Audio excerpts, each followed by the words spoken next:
There is something quietly unsettling that happens when you become spiritually awake. And by awake, I do not mean the ordinary waking of getting out of bed or checking your phone. I mean that moment when the veil lifts enough for you to see the patterns that once seemed natural, when the ordinary world reveals its seams and you suddenly sense an openness beneath the surfaces. It feels glorious and dangerous at the same time. Once you have tasted that clarity, you discover there are things you cannot simply pour out into another person like water from a bottle. Not because you are secretive, but because some truths behave like perfume that overwhelms when sprayed in the wrong room. This video will name 5 of those life-changing things that, if you are truly awake, you should not rush to reveal. I promise to be practical and compassionate, not preachy. I will share stories that are small and human, and I will offer gentle guidance so your sincerity becomes a bridge, not a burden. I remember a moment in a neighbor's garden where a man named Daniel came back from a long walk and ran into the kitchen, glowing, wanting to tell his wife Rosa with every beam of his face. Rosa smiled, folded the laundry, and said, "You look happy. Did you remember to lock the back gate?" The light left him like mist. That little refusal taught him more about timing than any book could. So breathe with me, and let us begin with the first and often hardest thing to keep, your own raw, direct experience of awakening. To explain why some experiences resist translation, we must first accept a basic distinction. Words move information, but awakening is transformation. You can hand someone a map, but crossing the terrain is a different skill. Think of trying to put the ocean into a teacup. You can describe the waves, the salt, the sound, but the cup will not carry the tide. Language is useful, yet it has edges. I once taught a meditation class with Michael and Priya present. Michael wanted to tell everyone how his body dissolved during a retreat. Priya listened and later said, "I feel charged but confused." You see, his description acted like a headlight for some and like a glare for others. This is not elitism, it is care. There are 5 kinds of things that, when spilled too fast, injure more than illuminate. Now I will take you through them one by one. The first, and perhaps the most seductive to share, is your immediate, unmediated experience. Imagine you come from a long walk by the ocean, and you return to the kitchen wanting to transmit the salt on your tongue and the horizon that rearranged your sense of self. Here is a story. Daniel walked back from the bay after a night of rain. He found Sarah in their small living room sorting papers. Daniel stood very still for a moment. Before he spoke, "Did you ever feel like something in you opened, as if a door you never noticed swung wide?" he asked. Sarah smiled with the tired softness of someone who has heard black coffee described as a revelation many times. "I think I know that feeling," she said. "What did it look like for you?" he pressed. "It was like the sky becoming nearer," he said, eyes brightening. "I saw colors I had not known existed." She touched his sleeve and said, "That sounds beautiful. Did you remember to call Mum?" He winced and said, "I meant to, but I forgot." She laughed and asked, "Are you hungry?" He said, "Maybe. I want to tell everyone." She listened, folded her hands, and for once did not offer a solution. Later, they walked to the window together. The sound of traffic was distant like a turned-down radio. Daniel described the texture of the realization slowly. Sarah asked a practical question about the bills. Daniel felt the edges of his excitement dull, not because she was unkind, but because she did not have the key for his door. This conversation had 6 moments of exchange, each small and ordinary, each revealing the gap between inner vision and shared language. The smell of wet pavement, the metallic tang of rain in the air, the roughness of the sweater on his arm, and the warmth of the tea they eventually drank filled the scene. You see what happens when you push too hard to convert your feeling into someone else's feeling. They can admire the lighthouse you found, but they cannot become the light without their own crossing. Hold your experience like a gift to be offered when sought, not thrown at others like a proclamation. The second temptation is to hand out methods as if they were universal cures. In a classroom at the community center, a teacher named Ahmed explained a breathing practice to a small group that included Lena and Carlos. Ahmed wanted to be precise. He said, "Breathe in for 4 counts, hold for 2, release for 6. Lena tried it and reported back after 5 minutes that her head felt clearer. Carlos frowned and said he felt lightheaded. The exchanges multiplied. Ahmed emphasized the steps. Carlos asked about his chest. Lena laughed and said, "That means you are doing it wrong." Ahmed reminded them that practices are pointers, not guarantees. A student named Priya raised her hand and asked, "If this practice worked for you, does it mean it will work for me?" Ahmed answered, "It depends on many things." Priya replied, "So you cannot promise results?" Ahmed admitted, "No, I cannot promise results." This conversation extended through 5 direct exchanges, and the feeling in the room shifted from certainty to curiosity. Sensory details saturated that scene. The odor of old coffee from the center's kettle, the scrape of plastic chairs, the chalk dust on Ahmed's fingers, the way light slanted through the blinds, the taste of stale breath when someone yawned. Practices are useful like maps, but they are not the walk.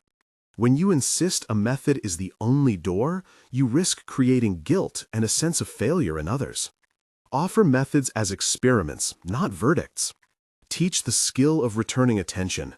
Teach humility about outcomes, and remind learners like Michael, Sarah, Priya, Ahmed, and Lena that patience is the companion of practice.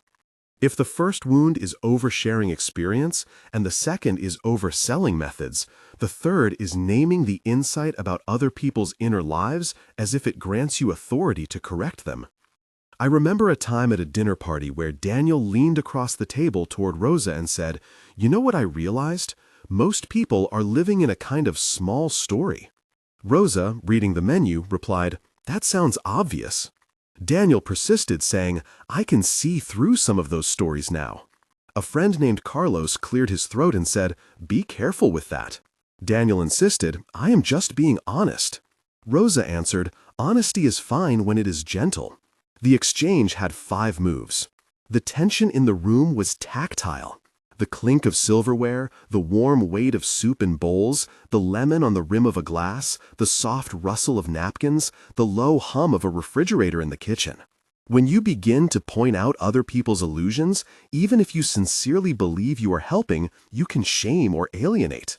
The image of a caterpillar being prodded before it is ready to become a butterfly is apt. Trust the timing of metamorphosis. Offer company, ask questions, listen. The impulse to correct is often a thin veil over the ego's hunger for righteousness.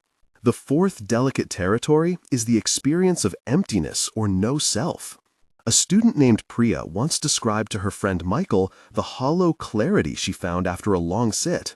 Michael turned pale and asked, "Does that mean nothing matters?" Priya tried to explain with an image of a pond where the surface calms and the fish move without creating storms. Michael's jaw tightened. He remembered a childhood loss, and the word empty became a threat. Priya felt suddenly defensive. The room's temperature seemed to drop, and the light outside the window flattened. They had a conversation with 4 exchanges that moved from curiosity to alarm. The sensory field was sharp. The cold edge of the table, the bitter aftertaste of conversation sugar, the ringing of a distant bicycle bell, the prick of self-consciousness in the chest. Emptiness can free, but it can also terrify when offered without context. The remedy is dosage and framing. If you must speak about the void, speak about the tenderness that accompanies it, about ethics that arise spontaneously from seeing connection, and about the practical ways to anchor someone who feels unmoored. The 5th and final thing you might be tempted to reveal prematurely is your understanding of freedom as moral license. I have seen people who, after a taste of liberation, confuse freedom with permission to act without care. At a retreat, I worked with a woman named Rosa who told a friend named Ahmed, "Now that I see we are not separate, I do what I want because nobody is truly harmed." Ahmed replied, "There's a difference between noticing unity and excusing harm." She responded, "But it feels like there are no rules." He said, "Feeling is not a charter." The dialogue had 5 moves. The room smelled of incense and stewed apples, and there was the tactile sensation of a wool blanket draped over shoulders. Freedom without compassion can become reckless. Truly awake behavior tends to soften rather than harden. It produces spontaneous kindness because one sees others as part of the same fabric. If you value freedom, let it be a practice of responsibility. Let your chosen actions be proof of the inner change, not a license for indulgence. If any of what I said resonated, know that you are not alone. Many of you will feel the impulse to share, to teach, to fix. If that impulse stirs, pause and ask, does this person have the key for my door? Do I have the key for theirs? Will my words help, or will they burn? If this thought landed inside you, I invite you to share a single line in the comments, beginning with, I felt, or my experience was. Your lines can be small and anonymous. They help others know they are not alone, and they give me a chance to weave these collective threads into future conversations. Your words are not analyzed here for correctness. They are held as testimony to the fact that this happens. If you choose to say nothing, that is also a valid practice. If you are moved to subscribe, do so because you want more stories and more careful conversations about living with what you have seen. There is no pressure. I only ask for curiosity and humility. There are a few practical things you can do when you carry an insight that feels urgent. First, practice containment. Let the image or the feeling have its time in your mind without being projected onto someone else. Second, offer invitations rather than proclamations. Say, if you are curious, I can tell you more, rather than, I must tell you this now. Third, use sensory anchors when you speak.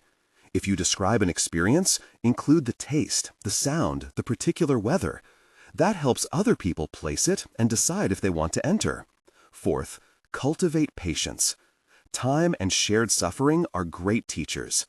You will find that what you share when someone asks for it lands differently than what you volunteer in a moment of exuberance. There will be moments of tension along your path where you must decide whether to speak or to hold silence.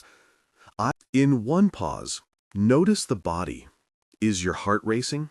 Is your voice tight? In another, recall a memory that softens you. In a third, imagine the person you are about to speak to as a child you once were. These small practices change the texture of your speech and of your life. Share when it is invited. Remain present when it is not. In short, guard certain treasures not out of secrecy, but out of respect. Keep your first mornings of awakening like a delicate headdress until you see someone else put on gloves and ask to try it. Be kind to those who are not ready, and be accountable when you are ready. I am not a final authority. I am a fellow traveler who sometimes trips and sometimes helps a stranger up. If this video nudged something in you, write a brief line in the comments about a time you felt something impossible to explain. If you want more of these kinds of careful reflections, subscribe and join a community that values questions over quick answers. Live your awakening quietly, and let your actions be the proof that you have seen. Remember that the finger points to the moon, but the moon does not need advertising.